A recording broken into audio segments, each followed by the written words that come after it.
Hello, I'm David Andrew. I've been a professor of neuroscience here at Queen's University in Canada for about, 34 years. I have my own research lab. I am interested in stroke and head trauma, and I also teach neuroanatomy, neurophysiology.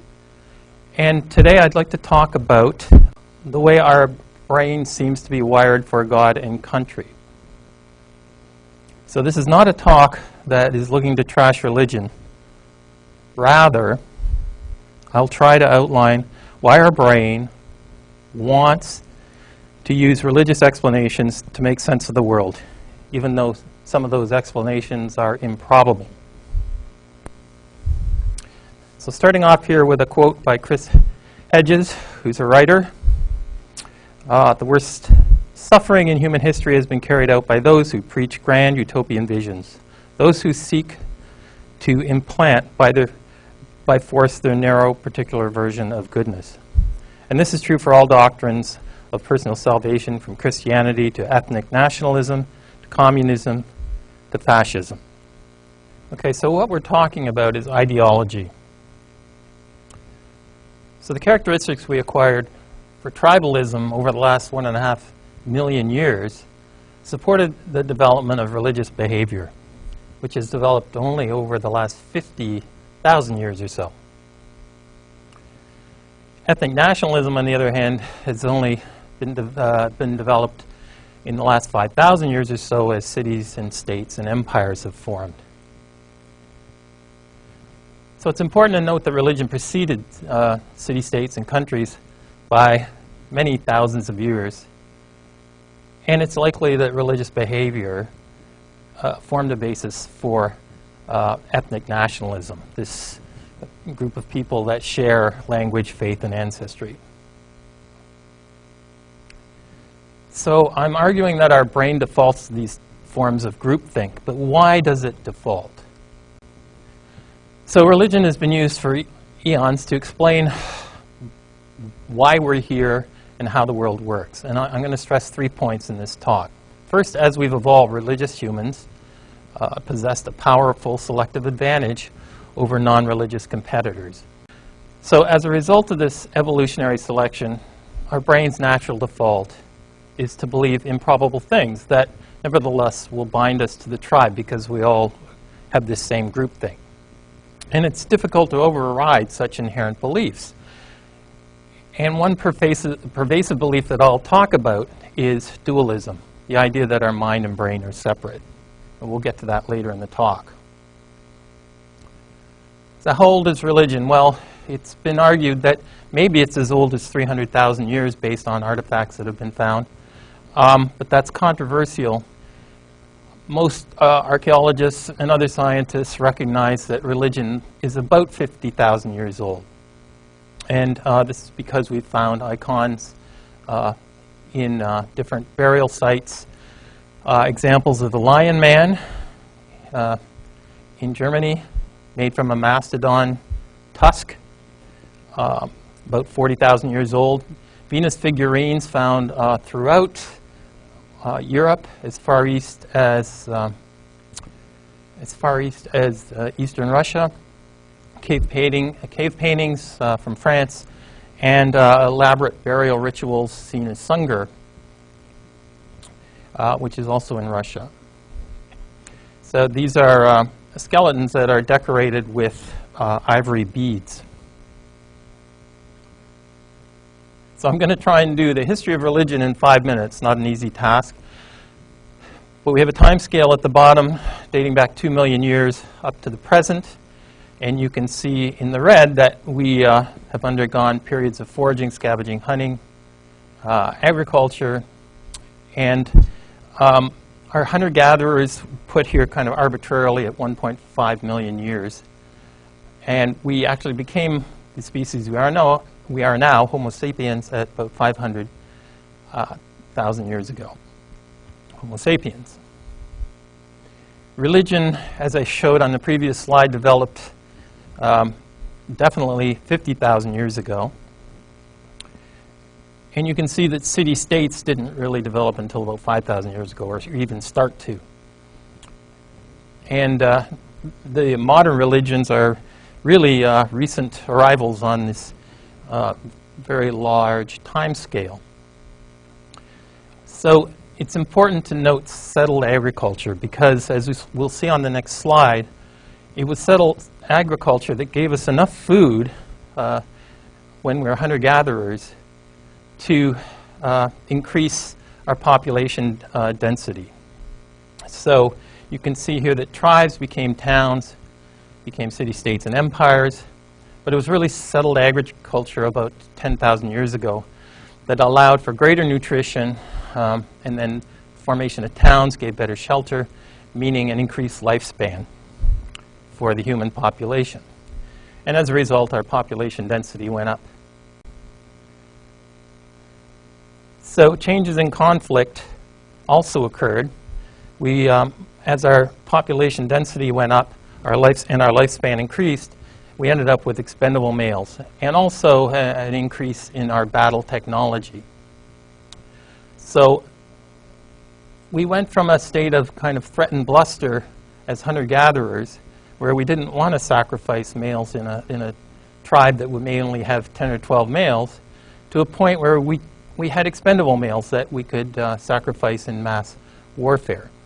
And it's important to note here that we also had this intrinsic bloodlust.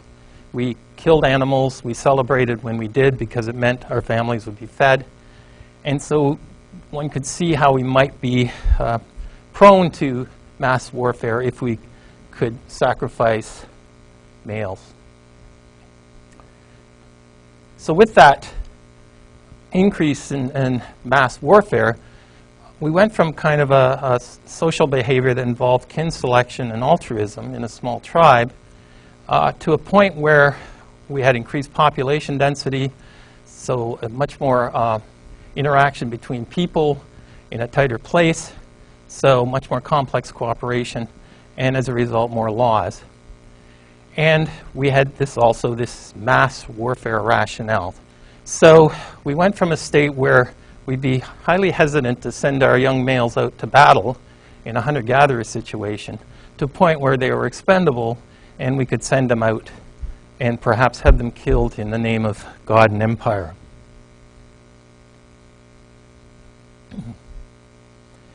So religion has helped us explain the unknown, and the concept of God is common to human societies. Even though, and this is important, populations have evolved isolated from each other in time and space. Why has that happened? Well, of course, there are advantages to religious behavior. So, first of all, God is watching over you. You're going to behave better if you believe that to be the case. Your society will get along better. And there's a sense of community and support. And there's a sense of righteousness, which I'll talk about in a little while. And of course, the more modern religions, Islam and Christianity, promise everlasting life as opposed to those Roman gods and that religion. So that's a big draw, too. Now, of course, there are modern problems with religion. One is the radicalization of people who've lost ways of solving social problems through secular, military, and political solutions. And what is left when all those fail is faith. And that can be good except when it's used in a radical fashion. Another problem with religion is that it's weak at explaining how the world works. So this quote by Dawkins is pretty much nails it, I think. Books like the Bible and the Quran almost get almost every significant fact about us and our world wrong. Every scientific domain, from cosmology to psychology, has superseded and surpassed the wisdom of Scripture. So the third modern problem with religion, it instills a feeling of righteousness. And there's this idea that you need to follow my religion to be a moral person. But really, is that a requirement to be moral? We know people, at least I do, a lot of people that don't have religion and yet behave morally, behave normally. Yet it seems to be a foregone conclusion with a number of intelligent people that religion is a prerequisite to being moral. So John Locke was the champion of the Age of Reason, otherwise known as the Enlightenment. This is the idea that science and philosophy shouldn't toe the line dictated by religion, and that we should be more individualistic in the way we look upon things. And the irony is that he has this quote, that promises, covenants, and oaths, which are bonds of human society, can have no hold upon the atheist. And he declared that atheists shouldn't hold higher office, which seems appallingly unenlightened to me for the Age of Reason. So we can get more modern.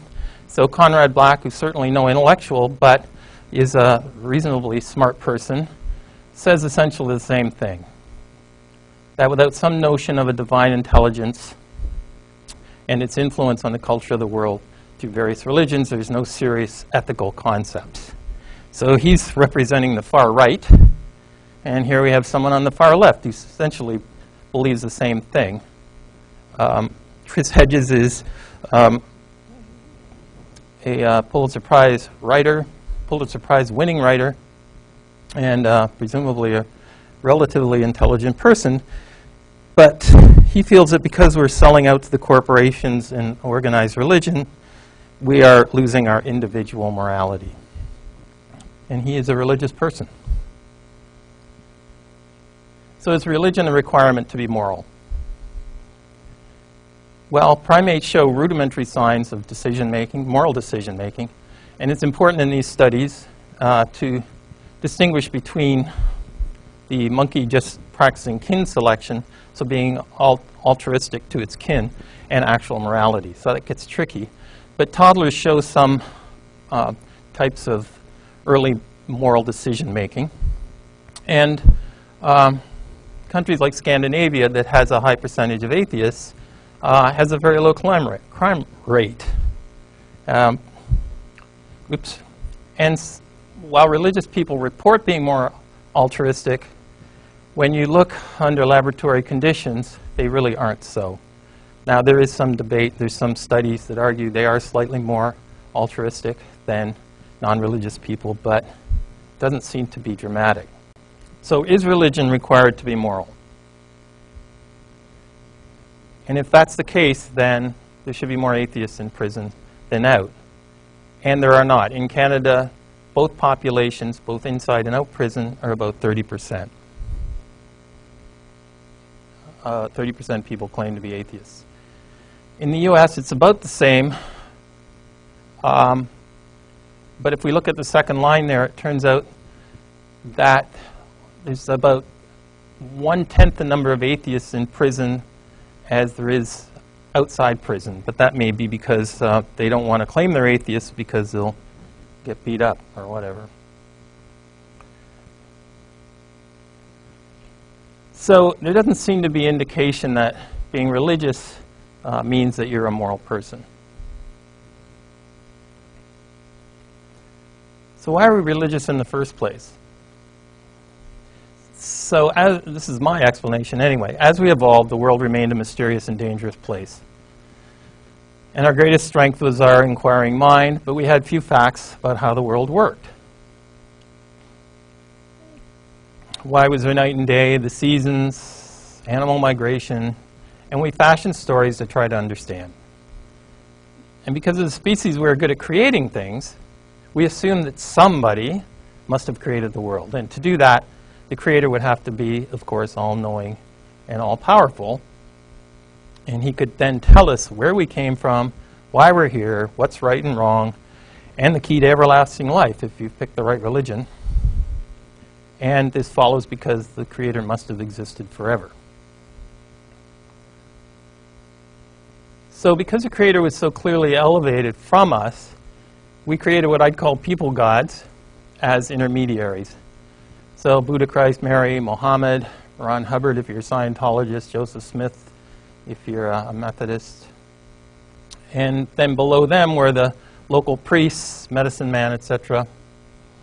that your average tribal person could use to access God.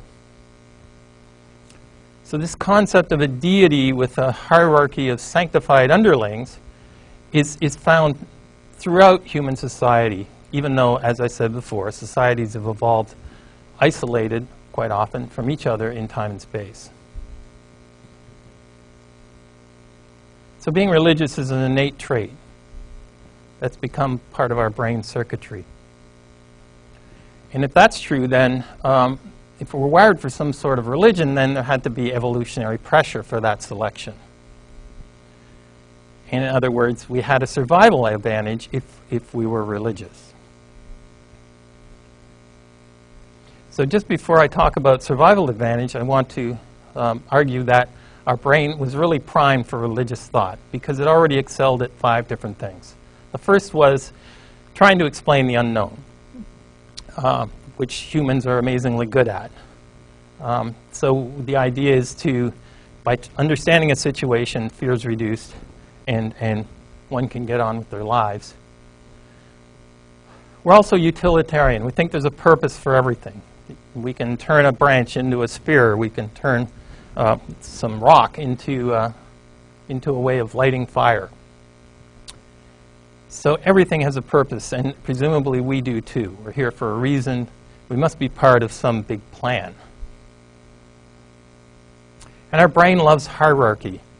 So our tribal brain has been programmed to impose a pecking order, and you see this throughout the world in different societies, even communist societies. Someone up there at the top of the hierarchy must be running the show. Our brain also loves agency. We want to assign an agent to everything.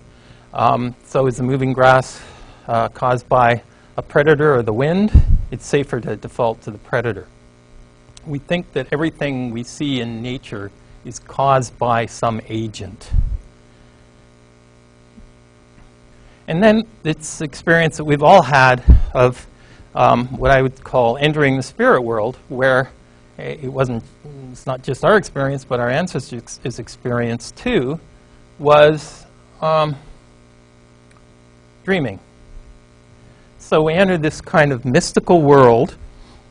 It seems to be a mystical land out there. And of course, the mystical land is actually just in our heads. Same effect with psychotropic drugs, where one seems to go out, leave the body sometimes, but in any case, seems to enter a new and magical world. Again, so then kind of stressing the idea that there's a different level of spirituality out there that we normally don't access, except with sleep and perhaps drugs.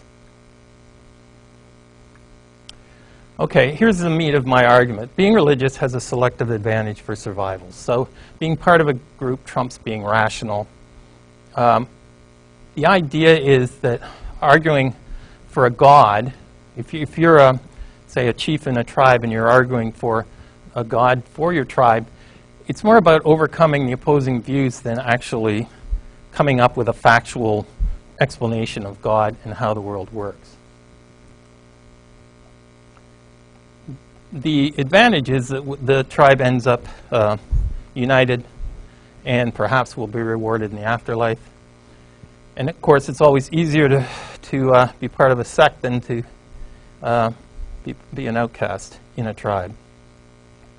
Mark Twain said it best, faith is believing what you know ain't so. So I think this is another important advantage to being religious. So if you're have a tribe sitting in a valley somewhere, and the tribe in the next valley doesn't agree with your concept of what a god is, then they're heathens. They aren't moral. They should basically be terminated. So you can go and raid their food supplies, kill their men, take their women, because God is on your side. Also, within the tribe, the possibility of a watching God promotes altruism within the tribe, and of course that's going to preserve your gene pool, so less infighting within the tribe itself. And I think an important aspect, too, is religion instills fear of suicide.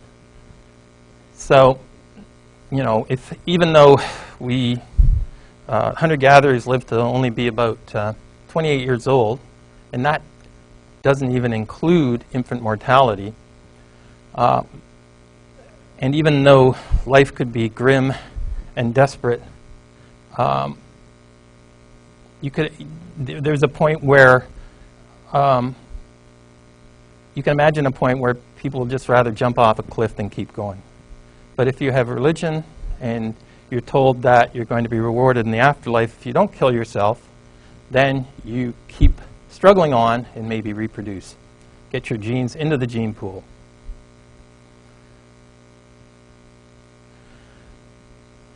So believing in gods, or God, or gods, means that the body and the soul are separate.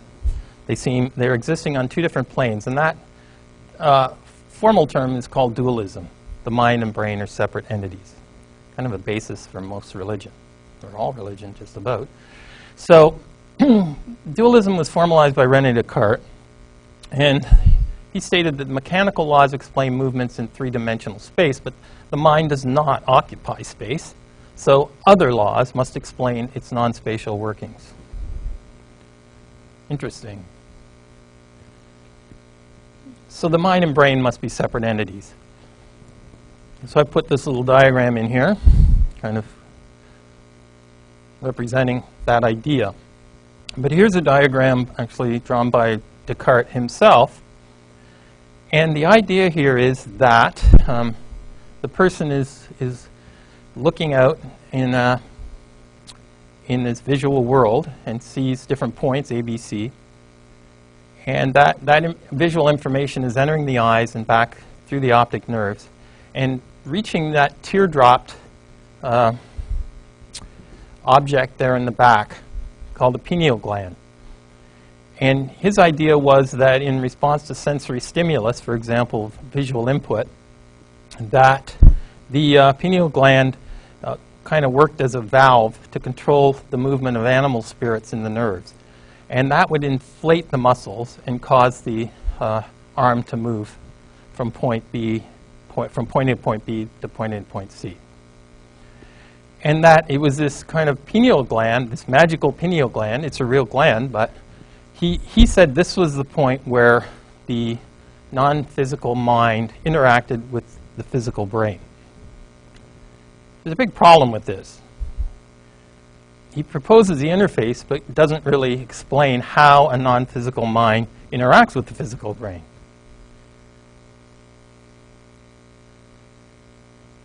So how could he come up with such a half-baked idea? So here's my theory. Around the time he was proposing dualism, Galileo was getting in trouble with the Catholic Church for supporting Copernican theory, which said that the Earth rotated around the sun, rather than the theory of Ptolemy, which said the sun rotated around the Earth. So Descartes had, in his mind, made the mistake of supporting Galileo. And he comes up with a book where he's speculating on the nature of physics, but just to show how fearful he was of the church, he actually got rid of the book. He did, in the same year, produce another paper or book called The Treatise of Man, and tried to explain how human physiology would work based on mechanistic principles, and that's where that previous diagram comes from. So he spent a good part of his life, even though I think he only lived to about 54, trying to convince the church of the compatibility of the new sciences that we're developing with the theology of the church. So did he believe that dualism was correct? I don't think so. I think he was being pragmatic, trying to find common ground between the new science and the church. So Michelangelo, a century before, had kind of done the same thing, working with church dogma and dualism. I want to talk about that with regard to his famous painting on the Sistine Chapel, one of the panels in the Vatican, of the creation of Adam. So I asked my neuroanatomy students to look at the surroundings of God in this painting. It's kind of an odd combination of sheets and ribbons and cherubs and what does it look like? And after they've taken a good part of the neuroanatomy course, they say, well, it kind of looks like the brain. So I say, okay, well, let's label it, and I'll do that for you here. So this might seem a little bizarre, but Michelangelo was an expert anatomist and had access to cadaveric material and was a real anatomical genius. He certainly would have had the chance to see dissections of human brains, human heads. And what convinces me that this really is a human brain represented is that greenish kind of ribbon thing called labeled as the internal carotid artery. And if you follow that up from the base and up into the brain itself, it makes two sharp 90-degree right turns, just as the internal carotid does. So, but one could argue, well, it's a coincidence. However, a paper in 2010 by a couple of neurosurgeons was published in Neurosurgery. And this is a view on one of the other Sistine Chapel panels of God, looking up at God. And it's kind of a weird appearance in the neck region. And if you look closer and trace out what the neurosurgeons traced out, you see a perfect representation of a brainstem. And on the tunic of God's tunic there's a strip that represents, they say, the spinal cord. So I think Michelangelo is saying something like God is inside our brain, or God and the brain are one. So in terms of both dualism, Descartes and Michelangelo didn't want to rock the boat, but they were, I think, pushing against religious dogma.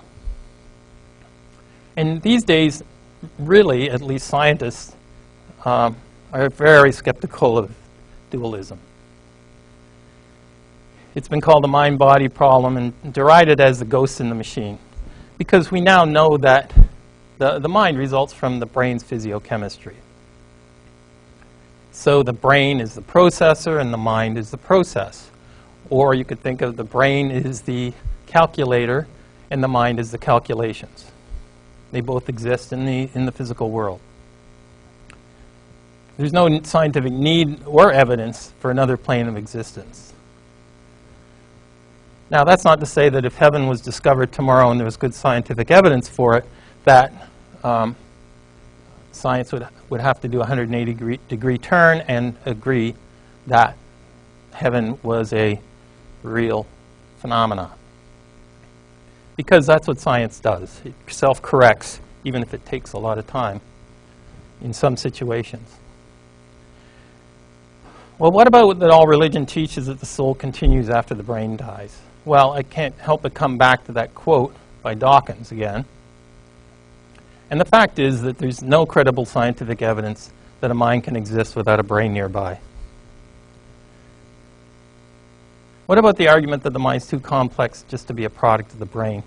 Well, I don't have to really tell neuroscientists this, but I think everyone knows that the brain has mind-boggling complexity. So even a single neuron, and we have millions and millions of them, is an intricate computer. That the neuronal cell body down there in the lower right has a number of dendritic processes connected to it, and all those arborizations receive input from hundreds of other neurons. And that neuron then calculates all the input, integrates it, and decides, is it now going to send out input and how much to other neurons? So here's input to that neuron from other neurons, and that neuron then communicates with many other neurons. And these neurons form assemblies, or at least form circuits, which then form assemblies, which then form systems.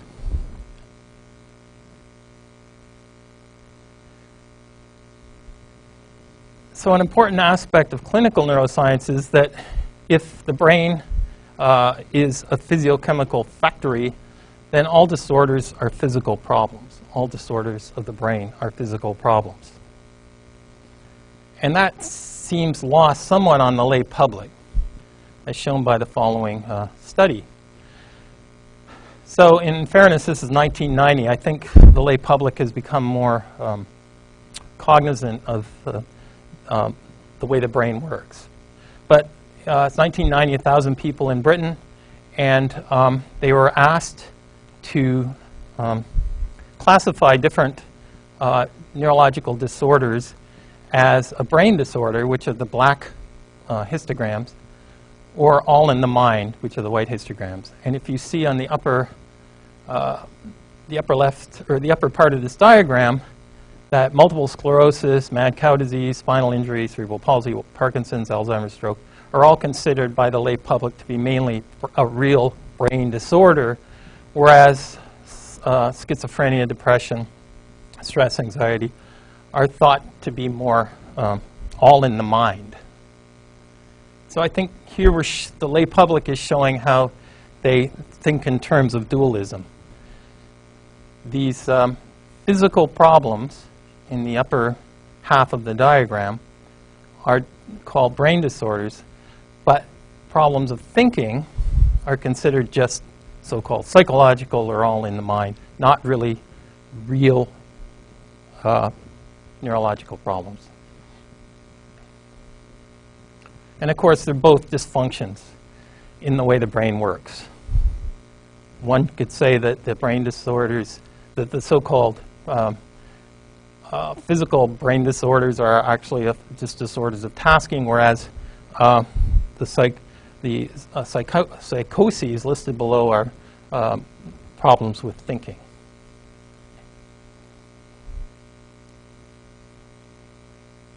So as I said in my classes over the years, with these so-called neurodegenerative diseases, these so-called physical problems, we recognize that there's specific lesions of neural connectivity or neurochemistry. Whereas with the psychoses, we've just kind of sloughed them off saying, oh, these more general problems that we don't really understand. It's got something to do with connectivity and neurochemistry.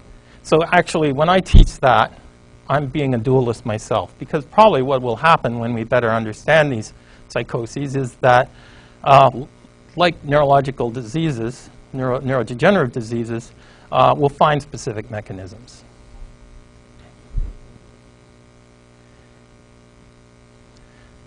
So I want to follow up on this idea that even scientists can be dualists, and this is nicely put forward by Neil deGrasse Tyson. He's an astrophysicist, and he makes the argument that when, historically, and probably even today, when scientists reach the limits of their knowledge, they then say that's God's domain. One of his several examples is with Sir Isaac Newton, who was trying, someone came to him and asked him to explain elliptical orbits, and he went out and spent a few months working on why orbits were generally elliptical, and came back with the mathematical description. In the meantime, inventing integral and differential calculus to prove to support his data. But he could not figure out how the planets stayed in their orbits. So every time Earth passed around near Jupiter, or came as close as it could to Jupiter, Jupiter should be exerting a small effect on Earth. Earth should not stay in its orbit.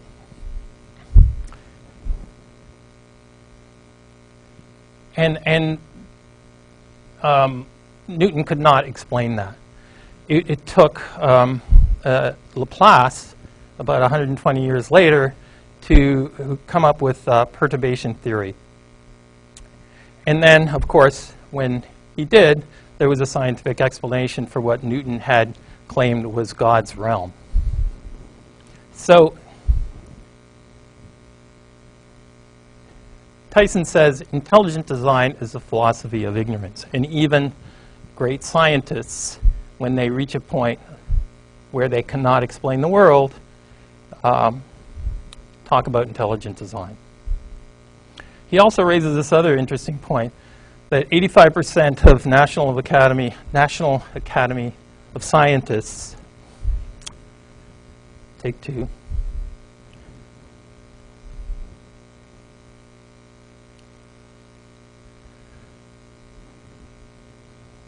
he also raises this important point that 80% of scientists in the National Academy of Science reject a personal God. And that, of course, is not surprising. But he says, what's the deal with that other 15%? So I would suggest that it's actually that 15% has reached the limits of their knowledge and has, imposes intelligent design. So even scientists go to what I'd call the dualism default. So the ultimate dualism absurdity is the idea that personhood arises at conception, or shortly after. And this is without even any human brain yet being developed. So we have a zygote that has no brain. At 7 weeks, we have an embryo with a bit of nervous tissue that's about the size of the head of a pin. And yet people say this is an intact, fully functioning person. So weirdly, the soul has been created in the ether, and now it's sitting out there waiting for the body to develop a brain, which it can then inhabit. So I've talked about this in more detail in a video that if you Google Andrew Personhood Neuroscience, you will find. So our world is permeated with this dualism terminology, but just to go over it all again, the brain is the calculator, the mind is the calculations. You can't have a soul or a spirit without a body nearby. Tasking involves thinking. And as I tell all my neuroscience students, psychology, so the science of behavior, is physiology. Because for psychological processes to occur, you need to have a functioning brain. And a functioning brain is all about physiology. So, is there a God spot somewhere in our brain? And the answer is, sort of. It's more of a general region called the angular gyrus. I'm just going to go through that very briefly.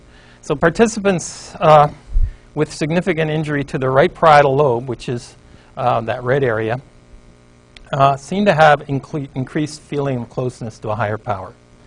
And if there's damage to both lobes, it seems like spirituality is increased and certainly changed in human subjects that have suffered damage to the parietal lobe, particularly the angular gyrus. And our brain can create the illusion that the mind is separate from the body with out-of-body experience. So I'm just going to cite one paper here, won't go into the details, but just outline it quickly. This would be a patient who's undergone a craniotomy. So the cranial bone's been removed. The connective tissue around the brain has been retracted. And then a sheet of electrodes is placed on the surface of the neocortex. So each dot represents an electrode. And the neurologist can record from each dot and also stimulate that region where each dot is. And what they found with this one woman was that, and it's been found with other patients now too, that when you stimulate this grid, you'll get particular types of responses. So the green dots will give you feelings of sensation in your body, like pain, temperature. The purple dots which is the motor part of your neocortex, will evoke responses in muscles. And the light blue dots is the auditory cortex, auditory neocortex, will give the impression of squeaks and other noises. But it's yellow dots we're interested in. This is the area in the angular gyrus that, when stimulated, gives an out-of-body experience. At lower stimulus strengths, the patient just kind of feels like they're turning around or rotating, and so it implies that the vestibular system is being activated. But with higher strength, they get an out-of-body illusion, so that they're actually leaving their body. And I'll tell you about that a little more in a second. This is just for anyone who wants to stop the video and read a little more on the paper. But this out-of-body experience is shown here diagrammatically. So stimulating the right angular gyrus gives this so-called out-of-body experience where the person feels like they're looking down on their body, and they're floating above that body and looking at themselves. So that's the right parietal cortex. If you go into the left parietal cortex, there's a similar kind of leaving the body experience, but in this case, it's when it's stimulated, there's like a shadowy figure, and the person feels that it's themselves just being displaced behind them. And this certainly makes sense because the parietal lobes are involved with perceiving your body in space and perceiving how it reacts to the space around it and in it. So to summarize, being religious has proven highly advantageous and therefore has been selected in our evolution. And as such, group loyalty, particularly religious behavior, is wired into our brain. It's a big selective advantage. And one aspect of our thoughts is dualism, which pervades our higher mental processes. So I just want to tell you my final thought on the ultimate irony of dualism, and that is that our brain gives us the unlimited intellectual potential to rule over all we see. At the same time, it drives our illusion of servitude to a supreme power of undetermined origin and location. Thank you.